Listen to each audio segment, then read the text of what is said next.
Bonjour à toutes et à tous et ravi de vous retrouver avant la pause estivale pour le dernier numéro de la série de webcasts que nous consacrons aujourd'hui à l'IA et au sport santé. Nous achevons un mois de juin qui a été placé sous le signe de la technologie, du bien-être, de la santé, de la qualité de vie, du sport et actuellement avec la Coupe du Monde de football, nous sommes en plein dans le sujet et dans le sujet et dans le thème. À l'occasion de précédents webcasts, nous avons pu montrer le rôle clé que joue l'activité physique au quotidien pour réduire la sédentarité et promouvoir la santé. L'activité physique est un moyen, on le sait, très efficace de prévention des maladies non transmissibles. Il est également démontré que le sport a un impact positif sur la cohésion des équipes, la réduction du stress, l'augmentation de la productivité, voire même de la performance économique en entreprise. À ce sujet, je rappelle que vous pourrez retrouver toutes les recommandations de l'OMS et des partenaires avec lesquels nous avons déjà organisé des webcasts sur ce thème, ainsi que le replay sur notre chaîne YouTube. Alors en Afrique, les startups contribuent à promouvoir les pratiques sportives. Elles investissent de plus en plus ce champ pour développer des solutions innovantes qui utilisent l'IA pour révolutionner les approches du coaching en matière d'activité physique, de santé mentale, de team building, voire de conseil nutritionnel. Et sur un pan plus macroéconomique, le sport est un levier aujourd'hui de développement, de création d'emplois et de croissance économique. Mais le potentiel de cette filière est-il vraiment exploité à sa juste mesure? C'est ce que nous allons discuter avec nos invités aujourd'hui. Tout d'abord, Kwasi Tabouri, qui est le CEO de MyHealthCop, qui nous rejoint depuis Accra. Bonjour Kwasi. Bonjour, très plaisir d'être avec vous aujourd'hui. Voilà, on est très heureux de te retrouver. Tu n'en es pas à ton premier webcast et nous sommes avec également Cyrus Pascal Chadjou, qui est président du réseau international du développement du sport francophone, donc le RIDSF, qui nous rejoint depuis Strasbourg. Bonjour Cyrus. Bonjour Eric, et merci pour l'invitation. Ça fait plaisir d'être avec vous. Voilà, moi, nous-mêmes, on est ravis avec vous deux d'avoir deux entrepreneurs, chacun d'ailleurs dans vos domaines. Et on a hâte avant de vous retrouver pour la séquence, vos séquences, on va faire un tour d'actualité avec Mathieu et Adama, donc avec l'actualité sur Vivatech que nous allons passer également, et surtout revenir sur l'initiative Starter by Santé en entreprise, qui est l'action, le programme que nous essayons de promouvoir en entreprise pour justement sous forme de challenge de pas connectés pour encourager le plus grand nombre à faire le minimum de pas par jour. Donc, Adama, Mathieu, qu'est-ce que vous pouvez nous dire à ce sujet? Merci Eric. Donc bonjour à tous et à tous. Cette année encore, S2E était à Vivatech, le plus grand salon de l'innovation d'Europe. Un événement qui a encore confirmé que l'innovation est un formidable levier pour relever les grands défis de santé de notre époque. Et donc à cette occasion, nos explorateurs sont allés à la rencontre de nombreuses startups afin d'identifier les innovations les plus prometteuses. Nous avons aussi pu enregistrer des pitches vidéo de quelques entrepreneurs qui seront prochainement diffusés sur YouTube et référencé sur la plateforme Health Tech for Good avec un objectif simple, accroître la visibilité des solutions à impact et créer des passerelles entre les startups, les professionnels de santé, les chercheurs, les investisseurs et les institutions. Vivatech a aussi été l'occasion pour S2E d'animer, avec le soutien de AG Partners Publicis Africa, plusieurs échanges sur la scène Africa Tech Lab, notamment autour de la session Leveraging Technology to Improve Health and Longevity in Africa. Donc, se servir de la technologie pour améliorer la santé et la longévité en Afrique. Euh, Lors de cette session, on avait trois invités qui nous ont parlé de leurs solutions ou de leurs initiatives qui ont pour but de valoriser la santé avec la technologie. Ces discussions ont montré combien l'intelligence artificielle, les données de santé et les innovations développées localement peuvent contribuer à améliorer durablement l'accès aux soins et à la prévention, notamment sur le continent africain. Enfin, nous avons officiellement lancé sur cette même scène Africa Tech Lab l'initiative Film and Tech for Health, une initiative internationale portée par S2E et Business for Global Health. Notre ambition est de mettre la puissance du cinéma, de l'intelligence artificielle et des technologies numériques au service de la prévention, de l'éducation à la santé et de l'innovation. Nous invitons réalisateurs, scénaristes, créateurs de contenu, start-up et professionnels de santé du monde entier à proposer des projets audiovisuels capables de sensibiliser les populations et d'accéder et, et d'accélérer les réponses aux grands défis sanitaires.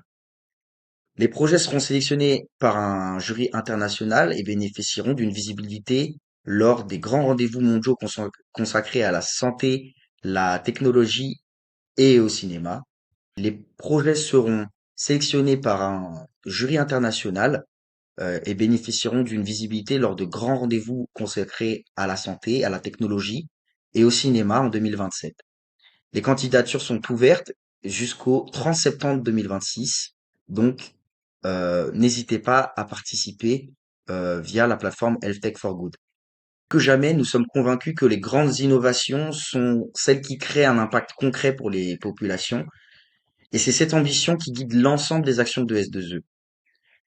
C'est connecter les talents, les technologies, les partenaires pour construire une santé plus innovante, plus inclusive et plus durable dans le monde. Merci. Je donne maintenant la parole à Adama qui va nous parler des chiffres clés de l'OMS concernant le sport santé et qui va aussi nous présenter euh, l'application Starter qui nous permet de lancer plusieurs fois par an des challenges de pas connectés pour faire bouger un maximum de monde. Comme vous l'avez si bien dit, le sport, ce n'est pas seulement une activité physique. C'est un véritable allié pour notre santé et notre bien-être. Et même, cela permet d'améliorer notre qualité de vie. Alors, aujourd'hui, les chiffres sont très préoccupants. Dans le monde, on a 1,8 milliard d'adultes qui ne pratiquent pas d'activité physique. Et chaque année, près de 3,2 millions de décès sont liés au manque d'activité physique. Et en plus, 80% des adolescents ne bougent pas assez. Ces chiffres nous rappellent une chose essentielle. Bouger, c'est une urgence pour notre santé et il faudrait justement prendre des dispositions pour cela. Et les bénéfices du sport sont assez nombreux. Donc, une activité physique régulière ne permet pas de réduire les risques des maladies cardiovasculaires. Pardon, permet plutôt de réduire les risques cardiovasculaires, le diabète, l'hypertension et même certaines maladies chroniques. Elle améliore aussi la santé mentale, aide au contrôle du poids, renforce le corps et favorise le lien social. Le sport peut également contribuer à augmenter l'espérance de vie et ça a été prouvé. Donc, bouger régulièrement, c'est investir dans sa santé. Et il n'est pas nécessaire d'être un athlète pour commencer. Donc, marcher, monter les escaliers, danser, faire du vélo ou simplement être plus actif tous les jours. Chaque mouvement compte. L'activité physique renforce le système immunitaire, améliore le sommeil, réduit le stress et l'anxiété, augmente l'énergie, la concentration et le bien-être de manière générale. L'OMS recommande aux adultes une activité d'entre 150 et 300 minutes par jour, par semaine, et aux enfants et aux adolescents au moins 60 minutes par jour. Et pour accompagner justement ce changement, nous avons notre solution en partenariat avec nos partenaires Starter qui encourage toutes les personnes à bouger davantage. Donc, c'est une application ludique que nous avons mis en place qui permet de lutter contre la sédentarité, permet de créer des challenges de pas, amener les personnes, les collaborateurs d'entreprise et des organisations justement à bouger. L'application permet de suivre ces pas, de relever des défis, de transformer l'activité physique en une expérience collective motivante. Et l'objectif est simple, c'est faire du mouvement un réflexe quotidien, accessible à tous et partout et à tout moment. Et en parlant de challenge, justement, l'année passée, nous avons lancé le challenge Sport Santé Star à l'occasion de la CAN 2023 et nous avons continué ce challenge pendant les JO. Donc, les résultats, par exemple, ont été concrets pour l'année passée.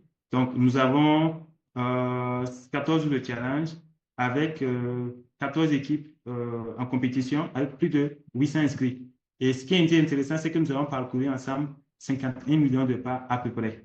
Et cette distance parcourue représente environ 40 000 km, soit à peu près le tour du monde au niveau de l'équateur. Donc, il y a beaucoup d'impacts qui expliquent ce que nous avons pu voir et les campagnes que nous mettons en place permettent justement de pouvoir promouvoir le sport, la santé. Et ce qu'on retient, c'est que le sport n'est pas un luxe, mais c'est une nécessité vitale. Chaque mouvement compte et chaque pas nous rapproche en fait de notre meilleure santé. Voilà ce que je peux dire. Merci Eric. Et Merci Adama, merci de ce rappel. Et c'est vrai que ce qui est intéressant, c'est de voir cette alliance qu'on peut créer entre la tech et, euh, et l'activité physique et avec autant de solutions pour promouvoir. Alors justement, on va en parler avec Kwasi tout d'abord. Je rappelais que Kwasi était un entrepreneur, ancien patron d'ailleurs d'une grande chaîne de d'équipementiers de Decathlon, pour ne pas les citer, au Ghana, qui a monté sa start-up. Tu étais avec nous d'ailleurs, Kwasi, à Vivatech. On a évoqué Vivatech, tu y étais l'année dernière, pour présenter la solution MyFCOP sur la scène Africatech. C'était un grand moment d'ailleurs pour nous, un moment fort. Quels développements ont été réalisés depuis l'année dernière? Et qu'est-ce que tu peux nous dire aujourd'hui de l'outil MyHealthCop? Merci beaucoup pour cette invitation. C'est toujours avec un très, très grand plaisir pour moi d'être à vos côtés pour parler de sport santé parce que c'est essentiel pour nous. Donc, ouais, l'année dernière, effectivement, 2025 a été marquée par une grosse accélération technologique après Vivatech, dont je vais vous parler, qui était vraiment essentielle. On a accéléré très, très, très, très fort. Comment? Parce qu'on a validé le déploiement encore plus fort de notre solution, notamment de l'intelligence artificielle sur notre application. Juste pour rappel, au départ, c'était une application de coaching sportif. Donc, toute personne pouvait utiliser notre coach sportif IA pour faire ses séances d'entraînement, de sport, de challenge, etc. On a voulu aller un peu plus loin. On a voulu créer une application 100% prédictive. C'est quoi prédictive?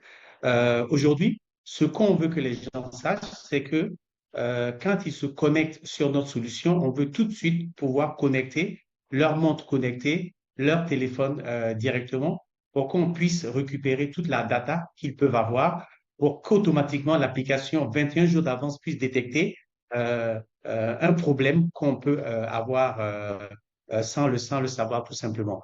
Donc, on a lancé une solution qui est plutôt 360 degrés. Donc, on appelle maintenant notre solution My Health Cup AI 360 degrés wellness, qu'on a maintenant officiellement lancé. Tu sais, c'est sur Play Store, dans tous les stores, App Store, pour l'avoir. Et je pense que c'est très, très bien pour les entreprises, les individus.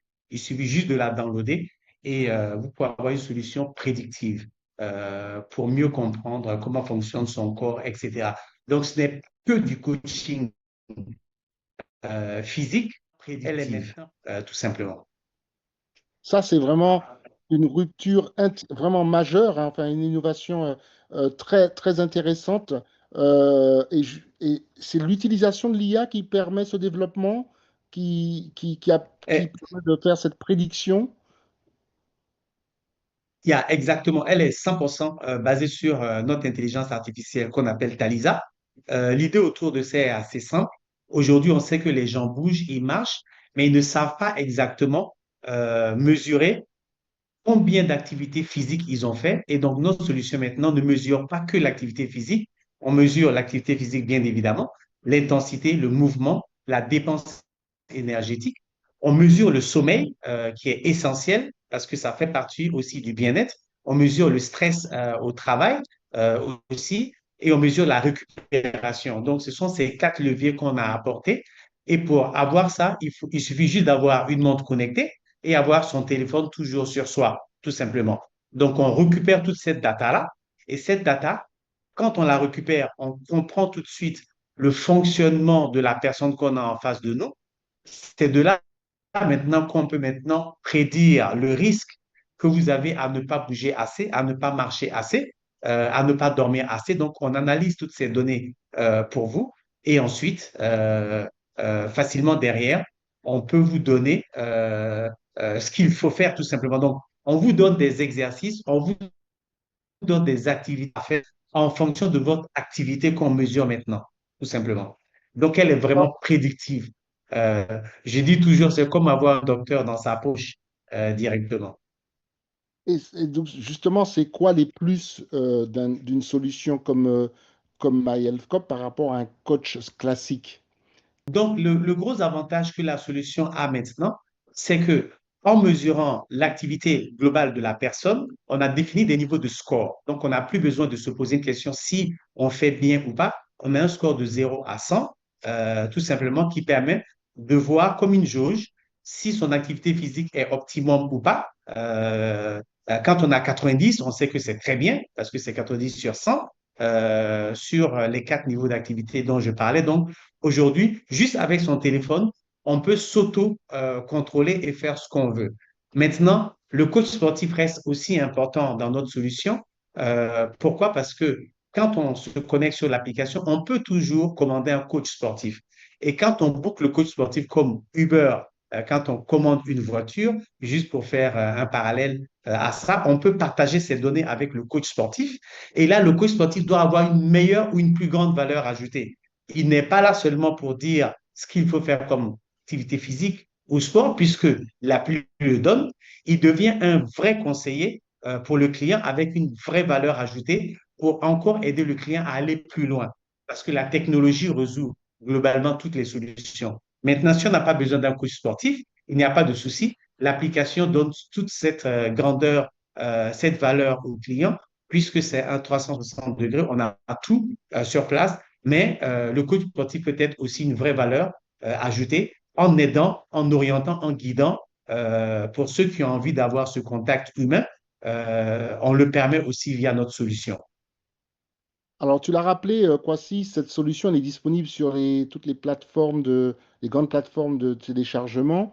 Euh, Nous sommes d'ailleurs ravis d'être partenaires avec certaines entreprises de MyHealthCop pour le déploiement de cette solution en entreprise parce que ce type de solution, on en voit évidemment, on voit tout l'intérêt que ça peut apporter.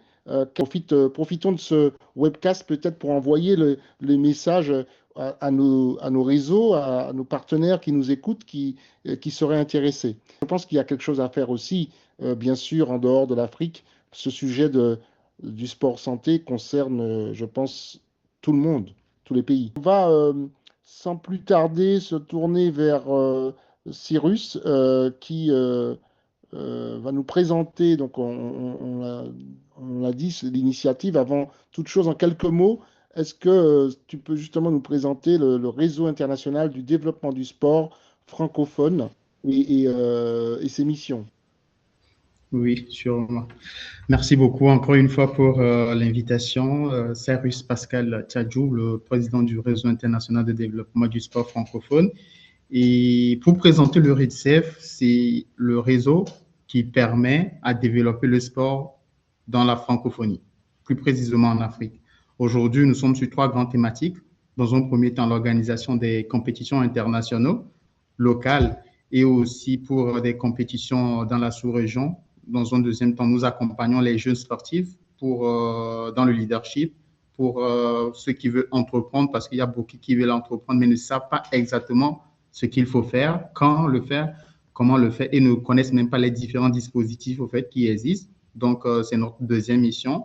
Et la troisième partie, nous accompagnons des structures qui souhaiteraient déployer une stratégie ou encore se déployer sur le continent africain, et nous les apportons cet appui, que ce soit des institutions internationales ou encore des entreprises ou des porteurs de projets. C'est sur ces 3 thématiques que le RICE se positionne, si je peux le dire ainsi. Donc, c'est un réseau qui a un rôle actif, qui est connecté au niveau plutôt des pays francophones. Euh, En tant que, par ailleurs, entrepreneur, chef de projet digital, chef de projet tech, tu es également à l'origine d'initiatives comme BMA, qui visent à faire du sport et de la tech des leviers de développement, de croissance économique et d'insertion des jeunes. En quoi consistent concrètement ces activités, en plus de celles qui sont menées au niveau du RIDSF? Merci beaucoup. Alors, faudrait savoir dans un premier temps que la BMA et le RITSEF, c'est la même chose. C'est une suite logique. Dans un Ok. premier temps, on était BMA et avec le temps, l'évolution, l'environnement nous a amené à nous positionner vraiment fait sur un secteur ou bien un domaine bien précis. C'est d'où le RITSEF. Alors, quand je parle de la BMA aujourd'hui, qui le nouveau RITSEF, ancien BMA, c'est de permettre de créer la passerelle entre le sport et les autres activités. Aujourd'hui, on le sait très bien, le sport, c'est plus qu'une activité physique. C'est beaucoup de choses. On utilise le sport, que ce soit dans la diplomatie sportive, que ce soit dans la croissance, le développement des entreprises. Et c'est ce que nous apportons. Aujourd'hui, vous allez, bon, le Burkina Faso ne fait plus partie de l'Union européenne, mais quand vous allez au Burkina Faso, vous allez constater que depuis 2021, nos actions que nous avons menées, accompagner des jeunes, jusqu'à aujourd'hui, portent toujours leurs fruits. Aujourd'hui, on a pratiquement plus d'une vingtaine de jeunes qui ont des activités génératrices de revenus, qui sont sportifs de base, qui les permettent de se dire, bah, écoutez, nous aussi, on a bénéficié de ce programme de la BMA actuellement, le RITSEF. Et aussi, on permet aux jeunes d'avoir accès à la technologie. Parce qu'aujourd'hui, on est dans le monde de la digitalisation qui est en perpétuelle évolution, qui ne va pas s'arrêter, ça c'est sûr.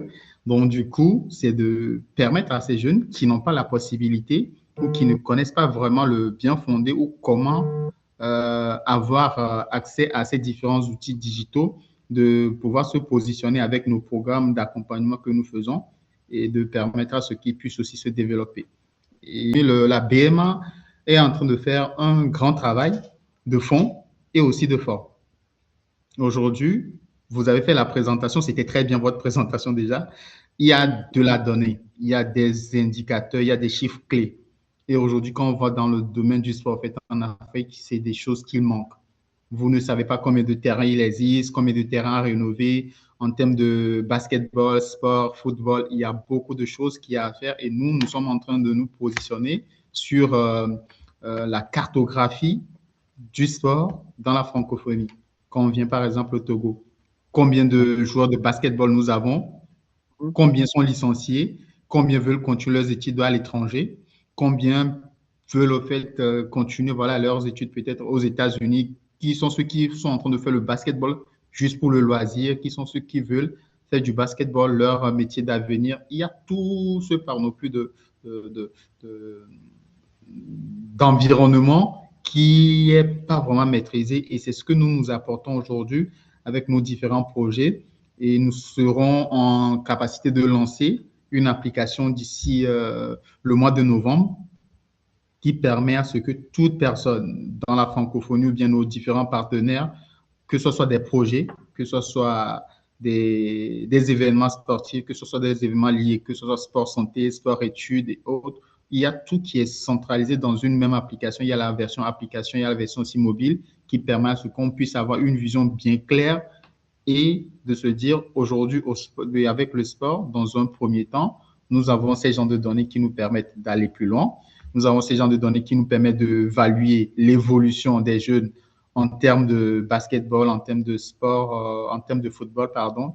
Aujourd'hui, même avec le sport santé, ça permet à ce que les gens sont de plus en plus en train de faire du sport vraiment un levier de développement, bien un levier de, voilà, plus de santé, je vais dire par là. Alors ça, c'est intéressant parce qu'il y a le volet promotion de la santé, mais le sport, c'est aussi une filière qui est une vraie filière économique. Et c'est là où le positionnement de ce que vous faites est intéressant parce que vous êtes aussi sur des projets qui visent réellement à détecter des talents, à faire du sport et surtout du basketball, un vrai levier de, de, de développement. Ce basketball, d'ailleurs, qui connaît une dynamique assez exceptionnelle sur le continent africain, ce sont des millions de jeunes, on le sait, qui voient dans le basket des perspectives d'avenir. Que faudrait-il faire pour transformer ce potentiel qu'offre le basket aujourd'hui en impact durable pour le continent en Afrique? Merci beaucoup. Je dirais dans un premier temps, investir vraiment fait dans les infrastructures. Aujourd'hui, le grand problème que rencontrent les jeunes, c'est d'avoir un environnement bien structuré pour faire du basketball. Et quand on voit l'état des différentes infrastructures, il y a des infrastructures, il ne faudrait pas se le cacher, mais ce n'est pas encore ça. On peut faire plus que ça, on peut aller plus loin. Et des impacts au-delà du sport, ils sont nombreux. Quelqu'un, un jeune qui fait du sport, il sait qu'il a fait un avenir, il a envie de plus aller à l'école. Il a envie de vite décrocher ses diplômes et de se concentrer sur le sport. Donc, nous apportons ce plus dans le sens, on se dit, aujourd'hui, investir dans le sport, c'est l'avenir, en fait, de demain. Il y a l'or qui est passé, le pétrole qui est passé, et la Coupe du Monde est en train de nous montrer, encore une fois de plus, l'avantage, l'impact du sport. Et au-delà de ça, il y a la diplomatie sportive, ça réunit les peuples. Il y a la diplomatie économique qui transite aussi des fois par le sport. Donc, il y a beaucoup à faire dans le domaine du sport, mais dans un premier temps, il faudrait passer par la restructuration, dans un second temps, par l'innovation et pour terminer par la tech aussi, parce que voilà, pour avoir toutes ces structures combinées, il faudrait d'abord avoir des données et des données pour les récolter. On n'a nulle part ailleurs que de le faire par la tech. Donc, c'est à cause de ça aussi j'aime beaucoup vos projets que vous lancez parce que ça parle exactement de la tech, de la santé et du sport. Donc, c'est à peu près ça. Ah ben, on va continuer à vous suivre. Bien sûr, vous serez les bienvenus dans les prochaines actions, activités que nous menons et nous allons aussi vous donner l'occasion de rappeler les dates de vos prochains événements. On arrive pratiquement à la fin de ce webcast, donc je vais juste, avant peut-être de vous laisser encore 1 minute pour un mot de la fin, ou voire même nous dire quelles sont les dates de votre côté d'événements qui sont déjà prêts ou à venir pour la rentrée. Rappelez-nous les quelques dates avant, je disais, donc les départs là en- pour la pause estivale. Nous avons la journée mondiale de l'hépatite qui tombe le 28 juillet, comme chaque année. Donc, on va certainement avoir une campagne digitale sur cette thématique. D'ailleurs, on utilise aussi de plus en plus l'activité physique sur la prévention euh, des, euh, des maladies, y compris des impacts de l'hépatite en termes vous savez que c'est des maladies qui ont aussi un effet sur euh, le foie, donc cancer du foie, l'origine de cancer. Donc tout ça se rejoint en matière de prévention. Le 20 août, la journée mondiale du moustique, qui fait suite au mois que nous avons déjà consacré à la lutte contre le paludisme et les maladies transmises par les moustiques. Donc c'est un sujet qui occupe une place importante avec la campagne Zéro Palu, voire même Zéro Dengue, Zéro Chikungunya. Nous sommes très, très, très, comme vous le savez, euh, investis sur ces sujets.